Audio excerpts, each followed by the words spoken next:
No programa de hoje recebemos como entrevistado o professor Ricardo Luiz de Souza, doutor e pós-doutor em História, mestre em Sociologia, cientista político e que tem ainda no seu currículo nada menos que 51 livros publicados e outros inúmeros artigos científicos. O assunto? O atual e chocante cenário político brasileiro, o nosso passado e o que ele espera do futuro da nossa nação. Fora isso, também tratamos dos conflitos globais, dos blocos econômicos, das potências mundiais e do terrorismo. Bem-vindos ao Entre Linhas sobre política contemporânea. Professor Ricardo, bem-vindo ao programa Entre Linhas. Muito obrigado por aceitar nosso convite. O senhor, enquanto sociólogo, historiador, cientista político, tem tido bastante assunto, principalmente aqui no Brasil nos últimos tempos, né? Bastante. É o que eu falo, no Brasil a gente morre de tudo menos de tédio. Assunto tem para dar. O senhor dorme com uma notícia e acorda com outra completamente diferente. Uhum. Isso é comum só no Brasil ou nos países tidos como subdesenvolvidos? Olha, países que têm uma dinâmica muito acelerada em termos políticos, em termos de acontecimentos políticos, são países nos quais as instituições ainda não ganharam estabilidade. Isso acontece em países como Bolívia, Brasil, Síria, muito mal comparando. A gente pega o noticiário, qual notícia a gente vê de Suíça, Suécia, Noruega? Esses países estão à margem do noticiário, exatamente porque uma estabilidade política e institucional permite que haja uma rotina que aqui no Brasil ainda não foi estabelecida. Na verdade, nós temos a rotina ao avesso. É uma rotina... Porque a nossa rotina é negativa. É uma rotina de falta de rotina. Nós temos aí 27 anos da chamada democracia. Já tivemos 2 impeachments. Perigantes para o terceiro. Talvez aí, quando essa reportagem for ao ar, pode ser que nós já tenhamos aí o terceiro presidente impeachmentado. Mas o que falar em um país que eu acho que um país que já tem um impeachment por si só, já demonstra uma certa fragilidade do seu sistema político. Pelo menos na escolha dos governantes. E 2, é comum, existe algum outro caso no mundo de 2 impeachments em 27 anos? 2 impeachments em 2 anos, que talvez aconteça agora, sim. Ou é algo que, ou 3 impeachments no espaço de 20 anos, que eu saiba, é uma novidade histórica. Nós tivemos um impeachment nos Estados Unidos, no início da década de 70, de Nixon. Discute-se a possibilidade de um segundo impeachment. Mas é uma saída tão traumática que é colocada em situações emergenciais. O problema é que a emergência no Brasil está ganhando áreas de rotina. Está banalizada a questão da emergência. A saída que seria emergencial está sendo banalizada. Nós falamos aí a democracia. Quando se fala em democracia, se presume que o poder seja do povo. Mas hoje, quem escolhe, quem fica e quem sai, nós verificamos até a própria votação do impeachment é feito pelo congressista. Nós realmente temos um sistema democrático? O povo nunca governou no Brasil em lugar algum. Poder popular em termos democráticos é algo a ser pensado. O que nós temos é uma democracia representativa na qual políticos eleitos pelo povo governam em seu nome, mas na realidade a partir de interesses específicos. Isso não é um problema brasileiro, porque isso acontece em qualquer país. E tentativas de fazer um governo realmente popular, que passe por cima de um processo de representação política, até hoje desembocaram em processos autoritários, como a gente está vivendo na Venezuela hoje. Há um problema em relação a isso, que é o seguinte: ainda não inventaram um regime democrático no qual os políticos não governassem. A democracia, por definição, é um regime político no qual os políticos governam.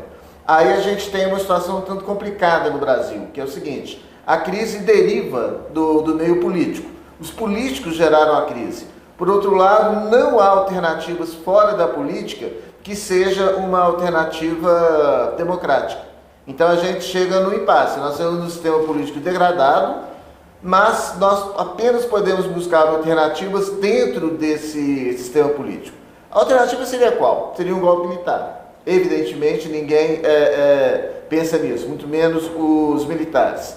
Sistemas de representação direta podem ser viáveis em países minúsculos. Num caso como o Brasil, seria caminho aberto para um autoritarismo de cunho populista. Então, nós precisamos repensar a democracia a partir da atividade política, e não de forma alheia. O que o senhor acha do sistema americano, onde os estados têm uma maior autonomia de governabilidade? Em 1891, a Constituição de 1891, que foi praticamente toda escrita por Rui Barbosa, foi uma adaptação do modelo norte-americano. Tanto que o Brasil se chamava República Federativa dos Estados Unidos do Brasil. A ideia de se criar um modelo federativo no qual os estados tivessem uma autonomia maior. Aqui no Brasil fracassou, criou-se o chamado político dos governadores, no qual 2 estados apenas mandavam, São Paulo e Minas Gerais. E nós tivemos um sistema que a gente chama de sístole e diástole, de entrada e saída desse modelo federativo. O regime militar praticamente aniquilou qualquer princípio federativo. A Constituição de 88 retomou um federalismo um tanto limitado, mas o que a gente tem, caracteristicamente no Brasil, é um regime no qual o presidente da República é muito forte, mas ele não consegue governar por si só. Então cria-se o chamado presidencialismo de coalizão, que aqui no Brasil derivou para um sistema de negociados. Muito se fala esse presidencialismo de coalizão, o presidencialismo fragmentado, que se tem um presidente que manda, mas ele depende do Congresso para fazer o que ele quer. Então o poder dele é muito vinculado à vontade do Congresso. Esse sistema não é um sistema, não é uma anomalia, já que nós não temos nem o presidencialismo puro e nem o parlamentarismo também puro? Eu discordo. Seria uma anomalia se nós tivéssemos um presidencialismo puro, porque não seria uma ditadura. Aí o presidente governaria sem o anteparo do Congresso, sem as limitações impostas pelo Congresso. Essa negociação entre político, entre presidencialismo e presidente e Congresso é um dos fundamentos da democracia. Em todo o sistema democrático, nós temos um presidente cujos poderes são limitados pela ação dos congressistas e há um processo de negociação com os congressistas. A democracia é o regime onde a palavra vigora, ou seja, nós temos a palavra e o debate como meio de princípio democrático, o meio e princípio da democracia. O problema é quando ocorrem 2 coisas. A palavra, ou seja, o debate a partir de interesses nacionais, é substituído pela pura e simples discussão a partir de interesses privados. E uma segunda coisa que me preocupa muito é o seguinte: a palavra do Brasil está sendo degradada das mais diversas formas, está sendo corroída, corrompida nas mais diversas formas. Nós temos isso nas discussões de baixíssimo nível das redes sociais e nós temos uma degradação da palavra no meio político.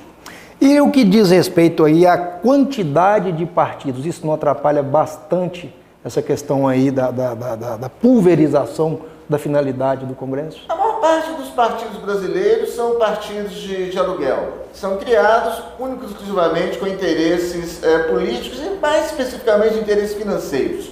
Ou seja, cria-se coalizões partidárias nas quais os partidos são comprados e vendidos por meio de verbas, por meio de cargos, ou quando não, pura e simplesmente por meio de corrupção. A maior parte dos partidos funciona dessa forma. Não vou citar um ou outro, mas boa parte funciona assim.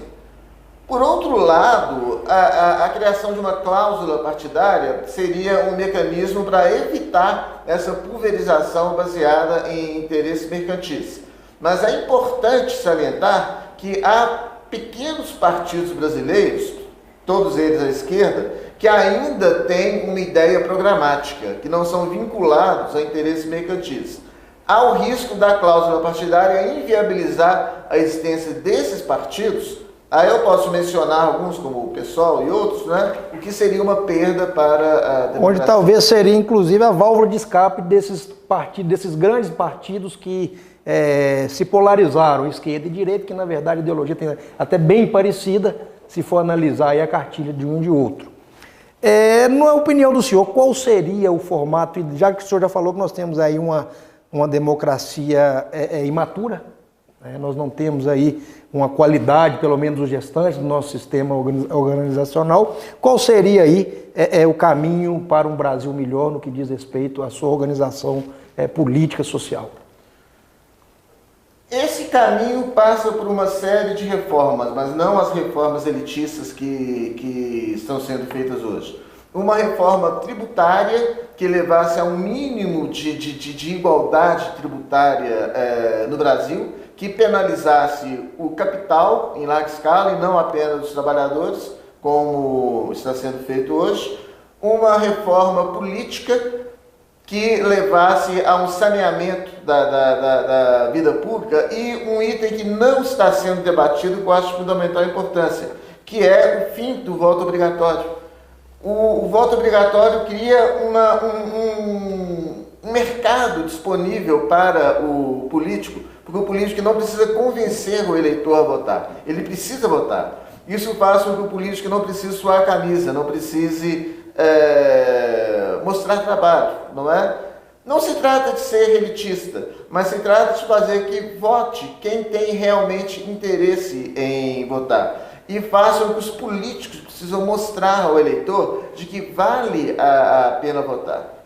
Um argumento que se coloca: se o voto não for obrigatório, uma boa parte da população irá deixar de votar. E daí? Os políticos se virem para fazer com que os eleitores sejam convencidos a votar. Toda reforma, ela vem da necessidade das leis se adequarem à vontade popular. E nas últimas eleições nós estamos vendo aí crescente o número de abstinências de votos. As pessoas estão votando cada vez menos. Quando votam nulo ou branco. Talvez seria essa linha de raciocínio que o senhor está falando, a própria sociedade exigindo a falta de obrigatoriedade do voto. Sim, mas esse é um paliativo. Para que o eleitor vai lá votar em branco? Para que ele vai perder o seu tempo? Se há uma maneira muito mais eficaz de... Se ele vai porque ele é obrigado. Sim, mas para que essa obrigação? Há uma maneira muito mais eficaz de mostrar seus interesses que é não votando. Então é uma situação que cria algo um tanto sem sentido. Um tanto sem sentido. O Brasil é um dos poucos países do mundo que ainda mantém o voto obrigatório. Infelizmente, esse assunto não está sendo colocado em pauta, mas acho que é um assunto que deveria ser debatido. Mas aí talvez seja um dos pontos que agrada a minoria que detém o poder. A obrigatoriedade do voto, quer queira, quer não, acaba sempre resvalando algum voto. É o que eu disse, queria para um mercado cativo para os políticos. Para os interessados. Para finalizarmos esse bloco, ainda falando sobre o Brasil, diante desse turbulhão de acontecimentos, qual a perspectiva do senhor futura sobre a política no Brasil nos próximos meses? Tá difícil pensar para a semana que vem, então imagino nos próximos meses. Se alguém me perguntar o que vai acontecer semana que vem, eu diria que não sei. Nós temos uma situação clara, sem fazer prognósticos, que hoje seria mera chute, seria o seguinte: nós temos um presidente sem as mínimas condições de permanecer no poder. O Temer está completamente desmoralizado em termos políticos, em termos éticos. Uma questão que se coloca em relação ao Temer é o fato da famosa gravação ter sido editada. Um perito, o Ricardo Molina, disse que a gravação é imprestável, não serve como prova. Mas há uma questão simples a ser colocada. Um presidente da República recebe em casa, fora da agenda, um empresário envolvido em situações, no mínimo, duvidosas. Isso já é suficiente para tirar qualquer legitimidade desse presidente. Ele ouve esse empresário mencionar uma série de crimes, incluindo obstrução da justiça. A obrigação dele seria procurar a justiça e denunciar o empresário no dia seguinte. A partir do momento que ele não faz isso, independentemente do conteúdo da gravação, isso é de menos. O importante é a atitude do presidente, que é absolutamente incoerente, indigna em relação ao cargo que ele ocupa. O senhor que já escreveu aí 51 livros sobre ciência política, já está aí na dúvida do que vai acontecer. Quem somos nós aí de fazer alguma previsão? Daqui a pouco voltamos no segundo bloco com o professor Ricardo.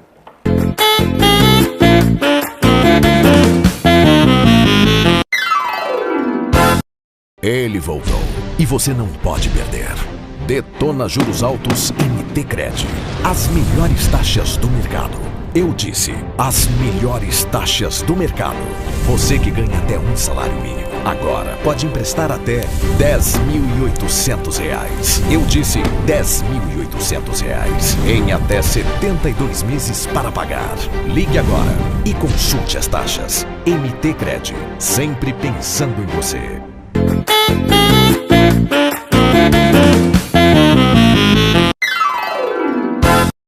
Ainda falando de Brasil, mas indo além das fronteiras e abordando os Estados Unidos, a China, União Europeia e, é claro, com ênfase no nosso artista mais ilustre, Donald Trump.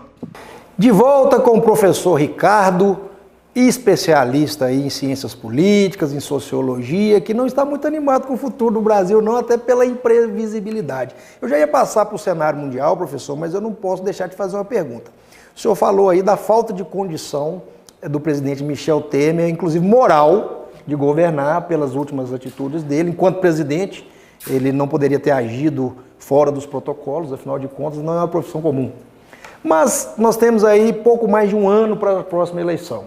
Tivemos o impeachment da presidente Dilma, que durou aí um ano só de discussão, o país parou economicamente, politicamente, e agora estamos à beira aí de um outro impeachment. De todos os males, o Temer, que já não é candidato a presidente, já disse que não é, o custo-benefício de um impeachment não seria bem mais caro para o Brasil do que tentar finalizar esse resto do mandato? Olha, a gente está falando muito em impeachment, eu gostaria de talvez fazer uma correção do que eu disse. Eu não acredito na possibilidade de impeachment, porque seria um processo extremamente longo. Sim. E o prazo que nós temos é curto. Não daria tempo. Não daria tempo para o impeachment ocorrer. O prazo para o Temer sair seria 6 de junho, quando o TSE vai julgar, não é, a possibilidade de cassação do mandato.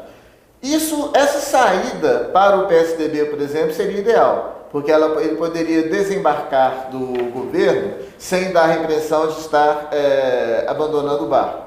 Seria uma saída honrosa para o Temer, porque a renúncia seria uma confissão de culpa. E ele, um presidente que se mantém no poder durante um ano e pouco, sem ter as condições mínimas de governabilidade, é algo, não é, que o Brasil, diria, não merece. E para a oposição, seria uma alternativa razoável no sentido dela não ser colocada como golpista, ela não descolocaria nessa imagem de golpista. Eu diria que seria uma solução satisfatória para todos. Mas esse é o menor dos problemas, porque uma vez retirado o Temer, nós teríamos eleições diretas em 30 dias. O Congresso está tão desmoralizado quanto o Executivo. Ou seja, um presidente indicado pelo Congresso, independentemente de qual seja, seria um presidente que traria os mesmos vícios, os mesmos problemas. Nesse ínterim aí, nós teríamos aí o Rodrigo Maia, que assumiria como presidente da Câmara, que está sendo investigado pela Lava Jato. Está sendo investigado que conduziria aí pela Lava Jato. Esse espaço, esse vacaço aí. Então, quer dizer, sairia do mal para o pior ou do 6 para meia dúzia? Eu não diria que sairia do mal para o pior, porque pior do que está, apesar do que o Tiririca disse, é meio difícil de concordar. Mas ficou.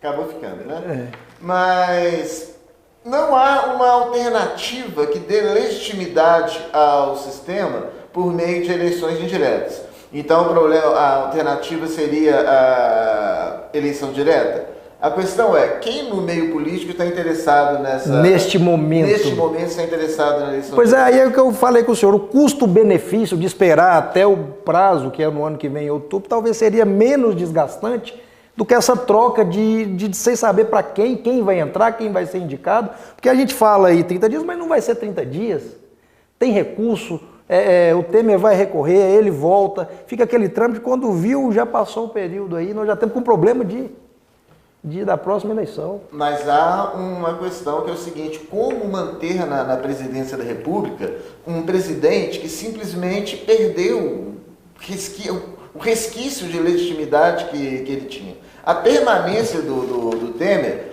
como eu digo, é impossível prever qualquer coisa, pode acontecer, eu acho pouco provável, mas seria uma desmoralização final da classe política. Então a solução que o senhor me dá é rezar para o tempo passar rápido. rezar para que haja uma solução que, francamente, eu não sei qual. E desafio qualquer pessoa a colocar uma solução razoável e sensata nesse curto período de tempo. Nesse curto período. A eleição direta, só voltando a esse assunto, quem interessa? Ao PSDB não interessa, porque o Dória, que é o único candidato viável, não haveria tempo de apresentá-lo ao eleitor. Ao PT, apesar do PT estar fazendo a campanha pela eleição direta, também não interessa muito. O ideal para o PT hoje seria um governo que se mantivesse nessa ilegitimidade até a eleição de 2018, quando o Lula se apresentaria como uma alternativa. E toda essa confusão que apareceu agora teve um reflexo altamente positivo para o Lula. Tudo que o Lula queria era sair do noticiário, ele saiu. Agora, o Lula ele continua líder nas pesquisas, talvez pela ausência de nomes, mas o Lula nunca teve menos de 23%. Foi feita uma pesquisa agora pela Datafolha umas 3 semanas atrás, onde no final de março o Lula ele ganharia de todos no segundo turno, ter empate técnico com a Marina Silva e com o Sérgio Moro. Na opinião do senhor, o Lula vai conseguir ser candidato? Aí depende da justiça. E em relação a esse percentual do Lula, o Lula mantém esses 30% desde 1989. Há um problema que é o seguinte, o Lula sempre manteve um percentual de 30% que o permitiu disputar assim na ponta, não é? A eleição. Mas o Lula nunca conseguiu passar desse percentual de 30%. Quando ele foi para o centro, em 2002, aí ele conseguiu capturar um eleitorado que até então mantinha resistência em relação a ele. Mas o centro rompeu com o Lula. Dificilmente o Lula conseguirá uma reaproximação. O próprio PMDB. O próprio PMDB. Que é líder aí de ocupantes do cargo, para pedir voto para ele. Sim. O maior partido do Brasil. Dificilmente o Lula vai conseguir retomar as alianças com o centro-direita. O Lula foi levado à esquerda. E o Lula, na esquerda, nunca conseguiu... Mas nós temos aí um cenário um pouco diferente, porque nós temos a primeira questão que nós já falamos, da abstinência de votos. Muita pessoa fala, o Lula tem 30, mas tem outros 70 que não votam no Lula. Nós temos duas questões. A questão da abstinência, muita gente não querendo votar, não participando. Foi inclusive o que definiu a eleição do Aécio e da Dilma, que o Aécio perdeu por 5 milhões, tivemos quase 30 que não votaram. Temos também a questão de falta de nomes, o que pode presumir aí a candidatura de vários candidatos que se acham aí qualificados por essa ausência de nome forte. Um cenário desses, com o Lula com 30% fiel, os 30% do Lula é fiel, né? Os que votam no Lula são, como o senhor falou, tem 30 anos aí que eles estão votando no Lula.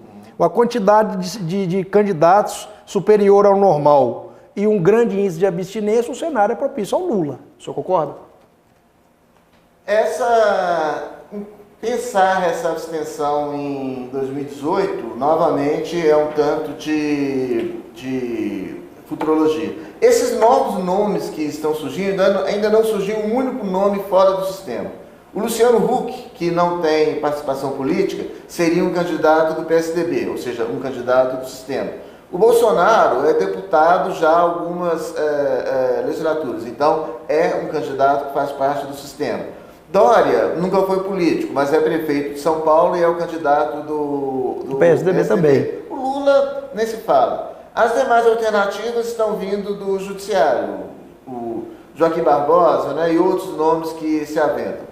A Marina faz parte do sistema eleitoral. Ainda não surgiu o que as pessoas chamam de aventureiro, um nome que seja realmente um outsider.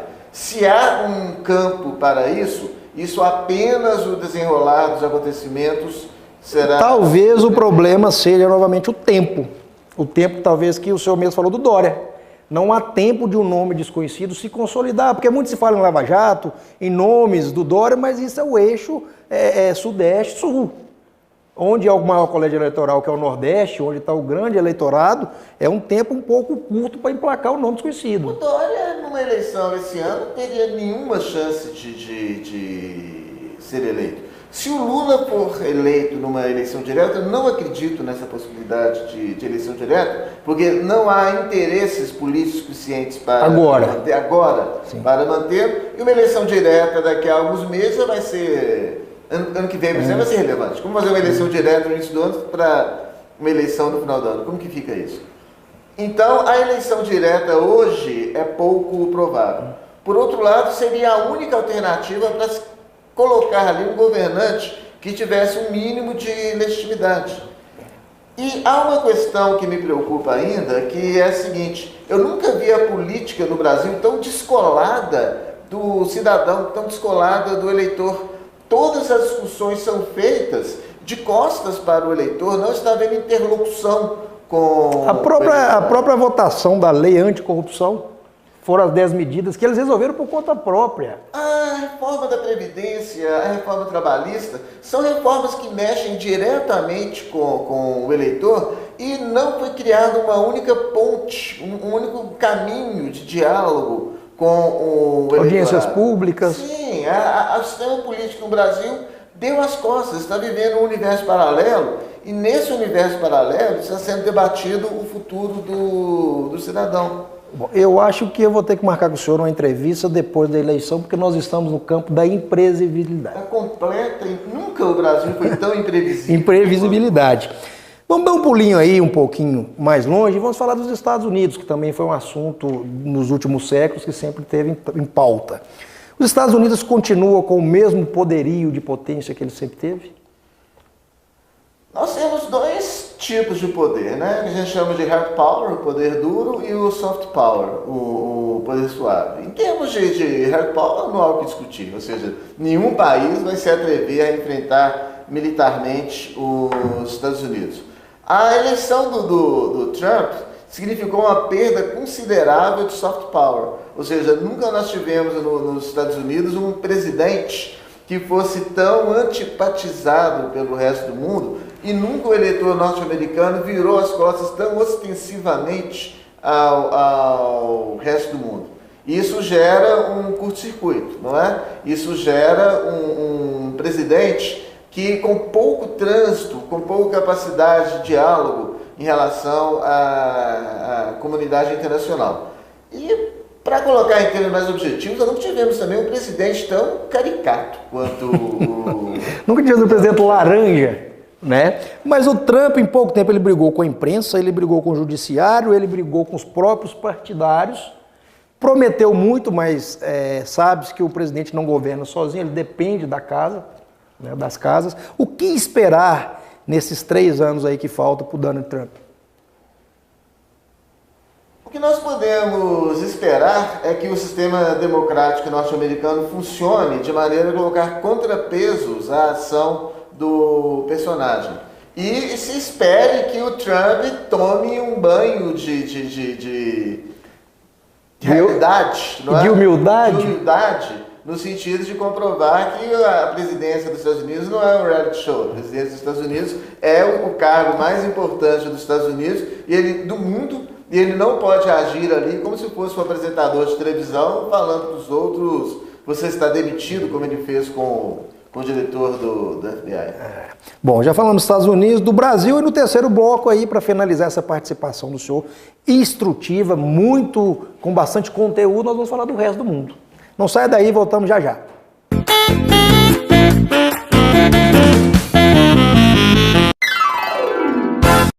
Ele voltou e você não pode perder.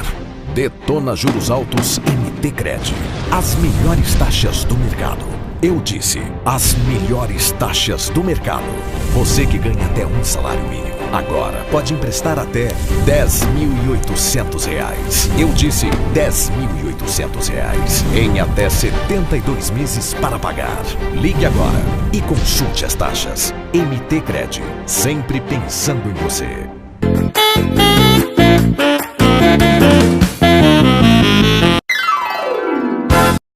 O professor Ricardo Luiz finaliza o nosso giro pelo mundo ponderando sobre o problema da Síria, dos refugiados, a situação da Palestina, o Estado Islâmico e outros focos de desequilíbrio da paz mundial. De volta com o professor Ricardo, falando aí sobre a política nacional e mundial. Professor, vamos falar um pouquinho aí sobre o Estado Islâmico. O que é o Estado Islâmico hoje? O Estado Islâmico nasceu de uma fratura gerada no Iraque a partir da invasão feita por George Bush em 2003. Para nós compreendermos o islamismo, nós temos de pensar o islamismo como um mosaico. Se a gente fala cristianismo, se eu pergunto para alguém o que você é? Você é cristão. O que eu vou perguntar? Tudo bem, o que você é? Você é católico? Você é evangélico? Você é ortodoxo? Se eu pergunto para alguém o que você é? Você é muçulmano? Eu também vou perguntar, ok, mas o que você é? Você é sunita? Você é xiita? A gente pensa o islamismo como um bloco homogêneo, não é. O islamismo é formado por uma série de tendências cujas raízes, cujas origens são milenares, estão ali no século VIII, a partir de todo um processo histórico que não vem ao cabo colocar ali. Quando um presidente é deposto, no caso o Saddam Hussein, este presidente, apesar de ser um ditador, ele mantinha o Iraque sob controle e mantinha sob controle uma série de conflitos religiosos que existiam dentro do Iraque. Quando este presidente foi deposto de forma traumática e foi colocado no seu lugar um presidente fraco, não é? Um regime político fraco, ligado ao Ocidente, isso gerou uma reação.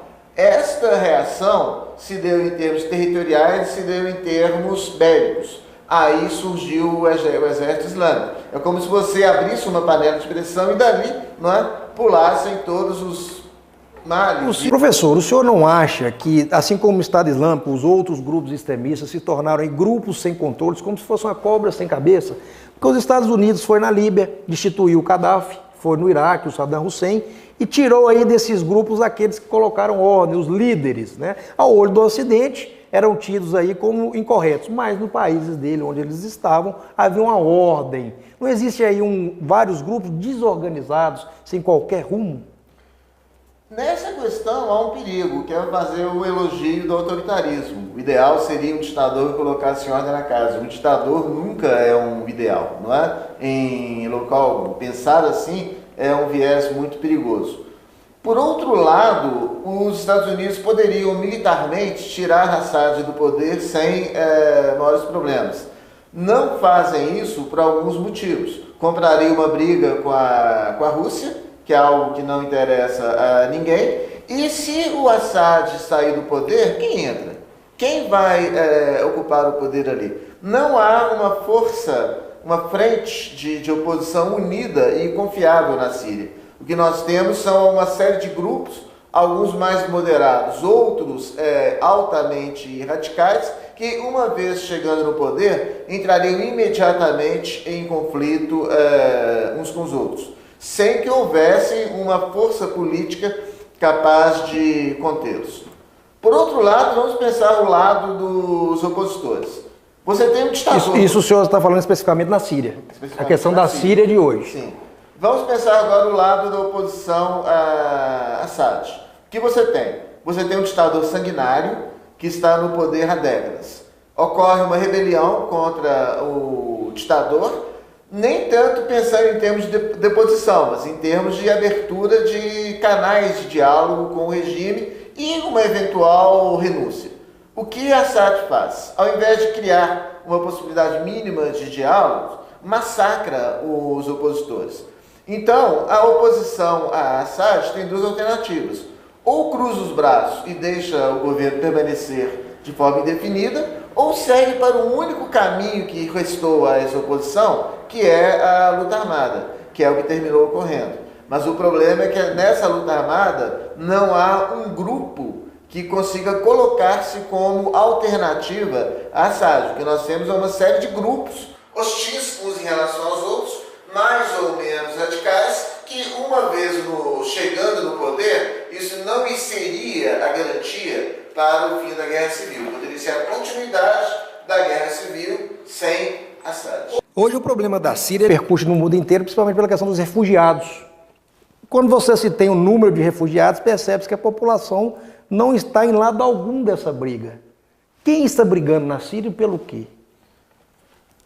Nós temos grupos religiosos, nós temos interesses políticos os mais diversos e, principalmente, nós temos todo um xadrez internacional. O Irã e a Rússia apoiam Assad, Obama cometeu um erro quando ele disse que haveria uma linha vermelha que o Assad não poderia cruzar, que era o ataque com armas químicas feitos à população. Assad atacou a população síria com armas químicas e os Estados Unidos não fizeram nada. Nesse momento, os Estados Unidos foram desacreditados como agentes ativos nessa briga. E nós temos Israel observando de longe. Assad é o inimigo, mas é um inimigo confiável, digamos assim, não é? Previsível. É melhor para Israel ter um inimigo previsível ali do que um inimigo em relação ao qual não é possível prever o que poderia ser feito. O senhor falou Israel, não tem como deixar de perguntar sobre a Palestina, uma briga tão longa e fala-se geralmente em acordos, fala-se que vai chegar em a paz, mas nunca chega. Sai presidente americano, não entra presidente americano e a briga da Palestina continua. Por quê? A briga da Palestina continua porque interessa aos radicais israelenses ter um inimigo a partir do qual ele possa manter-se no governo como vigilante perante a ameaça. Interessa aos radicais palestinos, não é? Manter uma situação de instabilidade a partir da qual a existência de um partido como o Fatah, por exemplo, se legitime em relação à opressão vivida por Israel. E não interessa aos Estados Unidos a criação de um Estado palestino que muito provavelmente seria mais um inimigo num xadrez militar no qual... Então o que o senhor está me falando é que existe uma disputa onde todos os participantes estão satisfeitos com o contexto. Nenhum participante está satisfeito com o contexto, mas nenhum participante encontra uma alternativa viável para que não seja a própria satisfação. Mas não há alternativa que não seja a criação do Estado palestino. A única alternativa de paz seria a criação do Estado palestino. Já falamos muito de guerra pelo mundo, não podemos terminar o programa falando de tanta coisa ruim. Por onde anda a China, que tanto alvoroço causou aí de 2000 para cá e agora está um pouco afastada aí, principalmente dos holofotes comerciais? Uma vez perguntaram a Mao Tse Tung o que ele achava da Revolução Francesa, que havia ocorrido em 1789. Ele disse que era um evento muito recente para que ele pudesse analisar. Ou seja, o tempo chinês é diferente do tempo ocidental.